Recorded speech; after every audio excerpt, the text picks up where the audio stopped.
కొండా సురేఖ చిన్నారెడ్డి వ్యవహారంలో కాంగ్రెస్ అధిష్టానం కీలక నిర్ణయం దిశగా అడుగులు వేస్తుంది. ఇద్దరిపైన క్రమశిక్షణ చర్యలకు సిఫార్సు చేస్తూ డేసీ నివేదిక సిద్ధం చేసినట్లుగా తెలుస్తుంది.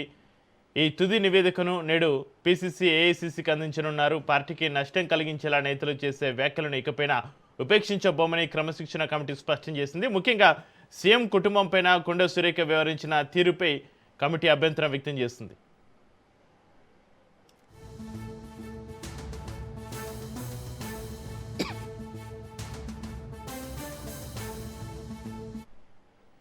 తన కుమార్తె సుస్మిత చేసిన వ్యాఖ్యలతో తనకు ఎలాంటి సంబంధం లేదని కొండా సురేఖ ఇచ్చిన వివరణను కూడా క్రమశిక్షణ కమిటీ తిరస్కరించింది. ఎన్నిసార్లు చెప్పినా కొండా సురేఖ తన వైఖరిని మార్చుకోవడం లేదని డేఏసీ అభిప్రాయపడింది. అదే సమయంలో పార్టీ టికెట్లు అమ్ముకున్నారంటూ చిన్నారెడ్డి చేసిన వ్యాఖ్యలను కమిటీ తీవ్రంగా ప్రకటించింది. మంత్రి స్థాయి పదవిలో ఉండి ఇలాంటి వ్యాఖ్యలు చేయడం క్షమార్హం కాదని కమిటీ పేర్కొంది.